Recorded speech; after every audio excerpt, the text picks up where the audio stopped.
ఇప్పుడు ఎవిస్ హాస్పిటల్ని సంప్రదించండి. స్కానింగ్ కూడా ఫ్రీగా చేస్తున్నారు. Avis hospitals. నమస్కారం, మీరు చూస్తుంది సుమన్ టీవీ. నేను మీ కీర్తి. జూలై 12వ తారీఖు శనివారం, అందులోనూ శ్రవణ నక్షత్రం వస్తుంది. మనం చాలా పనులు మొదలు పెడుతూ ఉంటాం, ఏవి కూడా ముందుకు వెళ్ళవు, ఆటంకాలు వస్తూ ఉంటాయి. మరి అలాంటప్పుడు ఈ రోజుని ఎలా సద్వినియోగం చేసుకోవాలి, ఏమేమి పనులు చేయాలి, ఏ విధంగా ముందడుగుకు వెళ్ళాలి అన్న విషయాలు మనకు తెలియజేయడానికి ప్రముఖ ఆస్ట్రాలజర్ బ్రహ్మశ్రీ నందిబట్ల శ్రీహరి శర్మ గురుగారు ఉన్నారు. నమస్తే గురుగారు. వాగర్థ వివ సంపృక్తౌ వాగర్థ ప్రతిపత్తయే జగతః పితరౌ వందే పార్వతీ పరమేశ్వరౌ. ఆదిత్యాయ చ సోమాయ మంగళాయ బుధాయ చ గురు శుక్ర శనిభ్యశ్చ రాహవే కేతవే నమః. శృంగేరి జగద్గురు పీఠాధిపతులకి, కంచి పీఠాధిపతులకి నమస్కారములు తెలియజేసుకుంటూ కార్యక్రమాన్ని ప్రారంభిద్దాం. గురుగారు, జూలై 12వ తారీఖు శనివారం, అందులోనూ శ్రవణ నక్షత్రం వెంకటేశ్వర స్వామికి చాలా చాలా ఇష్టమైన రోజుగా చెప్తూ ఉంటారు. మరి చాలా మంది మనం చూస్తూ ఉన్నాము, ఏ పని చేసినా ముందడుగు వెళ్ళట్లేదండి, ప్రతిదీ ఆటంకమే, అయ్యింది మళ్ళీ ఇంతలోనే వెనక్కి వెళ్ళిపోతుంది, ఇంకా అయిపోయిందిలే నారాయణ అనుకుంటామని. ఈరోజు ఈ పని చేస్తే ఈ పనులన్నీ అట్లీస్ట్ ముందడుగు పడుతుంటాయి, లేదా 100% పూర్తయ్యే అవకాశాలు ఉంటాయి అని చెప్తా ఉన్నారు కదా. మరి ఏం చేయాలి, ఎలా సద్వినియోగం చేసుకోవాలంటారు?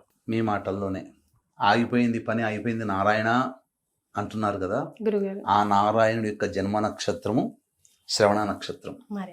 మరియు వెంకటేశ్వర స్వామికి ఆరాధన విశేషంగా చేసేది శనివారం రోజున. ఇవి రెండూ కలిసినటువంటి అద్భుతమైనటువంటి రోజు. పైగా పౌర్ణమి వెళ్ళి ఆ చంద్రుని బలము సంపూర్ణముగా ఉన్నటువంటి రోజు, బహుళ విధియ.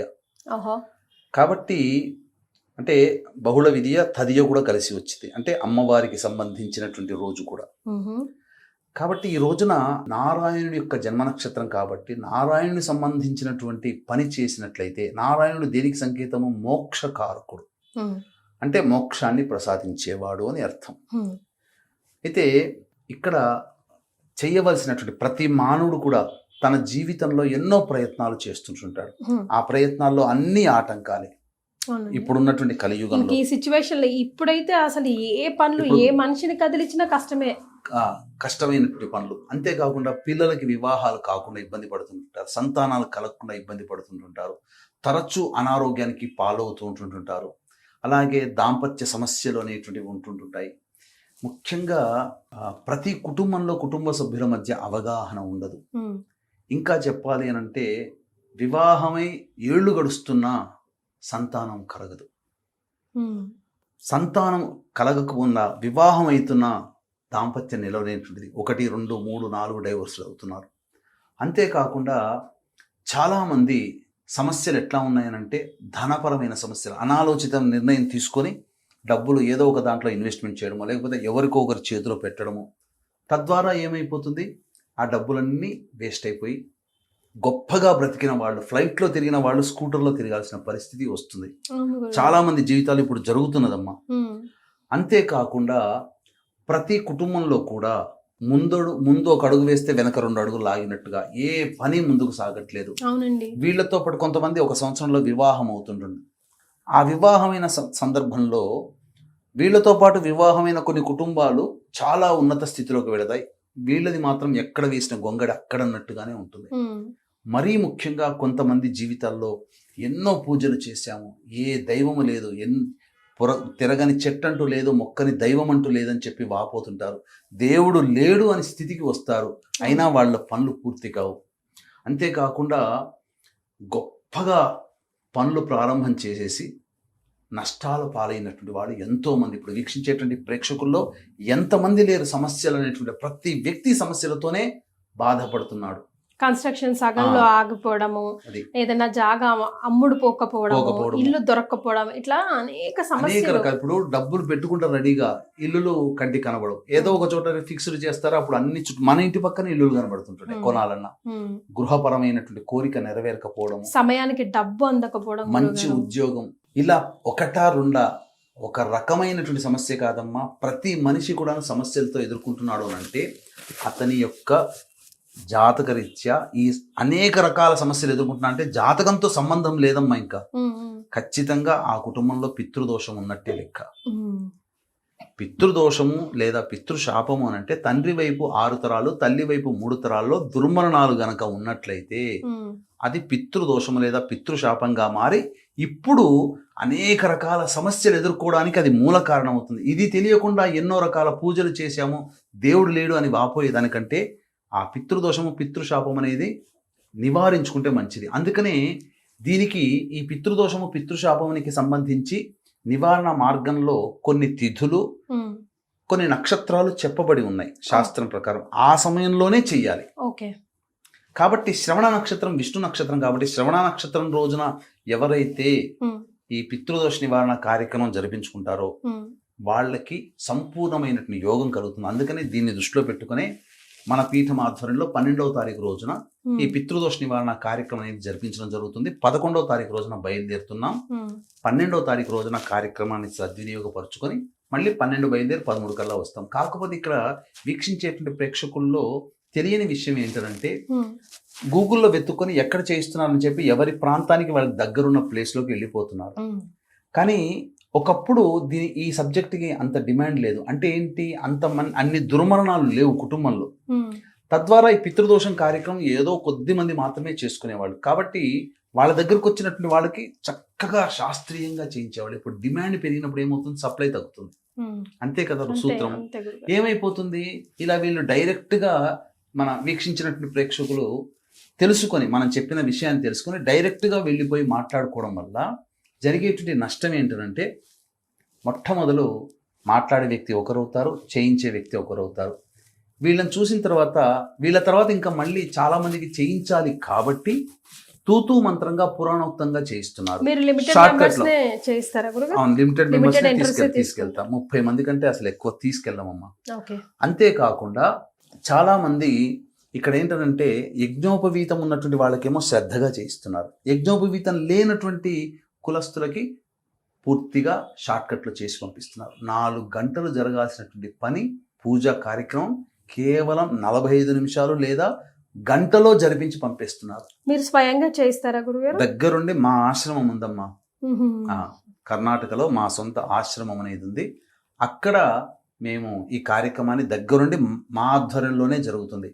ఇంకొంతమంది ఏంటంటే దీన్ని బూచిగా చూపించి, అంటే వ్యక్తులు జన్మించినప్పుడు జన్మించిన నక్షత్రాల్లో దోషము నక్షత్ర జనన దోషము. కానీ ఉన్న 27 నక్షత్రాలలో కొన్ని నక్షత్రాల్లో పుట్టడమే పితృదోషముగా చెప్పి భయపెట్టి జనాలని అనవసరంగా ఈ పూజా కార్యక్రమాలు చేస్తున్నారు. కాబట్టి వీక్షించేటువంటి ప్రేక్షకులు అటువంటివి నమ్మకండి. మీ కుటుంబంలో అనగా భర్త లేదా తండ్రి వైపు 6 తరాలు, భార్య లేదా తల్లి వైపు 3 తరాల్లో దుర్మరణాలు, అంటే road accident, fire accident, suicide attempt, నదిలో బావిలో పడి చనిపోవడం, ఇంట్లోంచి వెళ్ళిపోవడం, లివర్ ఫెయిల్యూర్, కిడ్నీ ఫెయిల్యూర్, క్యాన్సర్తో చనిపోవడం, 60 సంవత్సరాల లోపల ఏ విధంగా చనిపోయినా దానికి ఇలానే లేదు, ఎలాగైనా 60 సంవత్సరాల లోపల చనిపోయినా, కాలసర్పదోషంలో జన్మించిన, స్త్రీ హత్య, గోహత్య, బ్రాహ్మణ హత్య, పిల్లిని చంపినా పితృదోషమే. కరోనాలో చనిపోయినా, ఎవరు చనిపోయినా అది పితృదోషమే. అలాగే ఈ liver failure, kidney failure, cancer రోగాలతో ఎవరైతే అనారోగ్యం పాలయ్యి బాధపడుతుంటారో వాళ్ళింట్లో అది పితృదోషమే. అంతేకాకుండా ఈ యొక్క పితృదోషం ఉన్నటువంటి కుటుంబాల్లో కేవలం ఆడపిల్లలు మాత్రమే సంతానంగా ఉంటారు, పురుష సంతానం ఉండదు. అలాగే ఇంటర్ క్యాస్ట్, ఇంటర్ రిలీజియన్ మ్యారేజ్లు మీ కుటుంబంలో జరిగాయి అని అంటే అది పితృదోషం ఉంటేనే అలా జరుగుతాయి.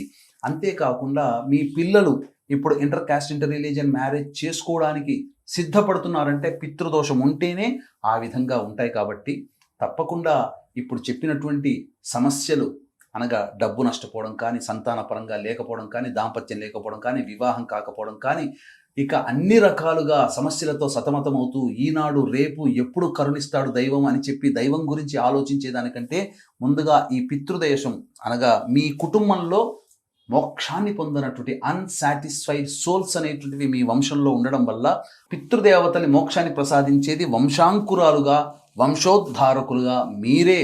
కాబట్టి అది మీరే చెయ్యాలి. ఇక్కడ కొన్ని సందర్భాల్లోనేమో కొంతమంది స్వయంగా రాలేని వాళ్ళు ఉంటారు, బిజీ స్కెడ్యూల్లో ఉండి, అలాగే అనారోగ్య పాలయ్యి ఉండి, అలాగే ఆడపిల్లలే ఉండి చేయలేని వాళ్ళు ఉంటారు. భర్త చేద్దామంటే భర్తకి తల్లిదండ్రులు ఉంటారు. చేయకూడదు. అల్లుడు చేయకూడదు అప్పుడు. అచ్చా. ఇలాంటి సందర్భంలో విదేశాల్లో ఉన్న వాళ్ళు చిన్న కార్యక్రమం కోసం రాలేరు. కాబట్టి ఇటువంటి వాళ్ళ కోసం మనం ఏంటంటే బ్రాహ్మణుని కర్తగా పెట్టి చేయిస్తాం. రైట్. ఇది దోషంతో కూడుకుంది. ఏ బ్రాహ్మడు పడితే ఆ బ్రాహ్మడు పుకుడు, పైగా దీనికి తండ్రి లేని బ్రాహ్మడు కావాలి. కాబట్టి ఆ బ్రాహ్మడు సంతోషించే తగు రుసుము మనం చెల్లించుకొని కర్తగా పెట్టి చేయించుకుంటే స్వయంగా వస్తే ఎటువంటి ఫలితమో అదే ఫలితం ఉంటుంది. కర్తగా పెట్టుకున్నటువంటి వాళ్ళకి మనం ఏం చేస్తున్నామంటే వీడియో రికార్డ్ చేసి జరిగిన దారభేత మొదటి నుంచి అయిపోయేంత వరకు పూర్తిగా వీడియో రికార్డ్ చేసి మనం పంపిస్తాం. ఇది మన ఆశ్రమం కర్ణాటకలో ఉంది కాబట్టి అక్కడ చక్కగా చేస్తున్నాం. మళ్ళీ చెప్తున్నాను, ఇటువంటివి డైరెక్ట్గా వెళ్ళి మీరు నష్టపోకండి. సమయం నష్టము, ధనము నష్టము, మీకు సరిగ్గా చేయించరు. ఇది నేను చెప్తున్నాను, నేను స్వయంగా చూశాను కాబట్టి, ఈ అనుభవం అయింది కాబట్టి మళ్ళీ చేయించుకున్న వాళ్ళు ఉన్నారు ఇట్లా. కాబట్టి చక్కగా మన పీఠమాధ్వర్యంలో చక్కగా నిజాయితీగా జరుగుతుంది. ఇది సామూహికంగా చేసే కార్యక్రమం కానే కాదమ్మా. సామూహికంగా గోతనామాలతో అర్చన అభిషేకాదులు చేస్తారు, కానీ ఇది సామూహికం కాదు. ఎవరి సామాన్లు వాళ్ళకే, ఎవరి మంటపం వారికే ఉంటుంది. ఎవరిని కలపరు. అందరికీ ఇండివిజువల్ గానే కూర్చోపెట్టి ఈ కార్యక్రమాన్ని శాస్త్రీయబద్ధముగా 4 గంటల పాటు చేయిస్తారు. గంట పాటు చేశారు, గంటలో అయిపోగొట్టారంటే అది మోసమే. ఇది గుర్తుపెట్టుకోండి. చాలా మంది ఇవి తెలుసుకోలేకుండా ఉండి డైరెక్ట్ గా వెళ్ళిపోవడమో, లేకపోతే కొన్ని నక్షత్రాల్లో పుడితే పితృదోషం అని చెప్పి భయపడిపోయి ఆ విధంగా వెళ్ళడమో చేస్తున్నారు. అటువంటి చేయకండి. మీ కుటుంబంలో దుర్మరణాలు ఉండి అన్సాటిస్ఫైడ్ సోల్స్ ఉంటేనే ఈ విధమైనటువంటి కార్యక్రమం చేసుకోమని శాస్త్రం చెప్పబడి ఉంది. రైట్. అంటే డబ్బు, సమయం రెండు కూడా ఎవరికి ఊరికే రావు కదండి, ఎంతో కష్టపడితే తప్ప. అయితే ఏది చేసినా గురుగారి ఆధ్వర్యంలో అయితే మనం చూస్తూనే ఉన్నాము, శశాస్త్రీయంగా చేస్తారు. కాబట్టి మీరు వెచ్చించే ఆ సమయాన్ని, డబ్బుని విలువకి ఆయన 100కి 100 మనకు అది పేబ్యాక్ చేస్తారు. కాబట్టి దయచేసి కింద స్క్రోల్ అవుతున్న నంబర్కి కాల్ చేస్తే గురుగారు అపాయింట్మెంట్ తీసుకోవచ్చు. అంతేకాదమ్మా, డైరెక్ట్గా వెళితే 2-3 వేలు తేడా, అంతకంటే ఎక్కువ ఏముండదు. కానీ శాస్త్రీయంగా జరిపించుకునే అవకాశాన్ని కోల్పోతారు. తూతూ మంత్రంగా షార్ట్ కట్ గా జరుగుతుంది. అది ఇష్టపడితే డైరెక్ట్ గా వెళ్ళిపోవచ్చు, తప్పులేదు. మనకు కావాల్సింది వారు సాధించడం, వారి ఆశీర్వాదం కదా గురుగారు, అంతే కదా. రైట్. చాలా సంతోషం అండి. సర్వం శ్రీ ఉమామహేశ్వర పరబ్రహ్మార్పణమస్తు.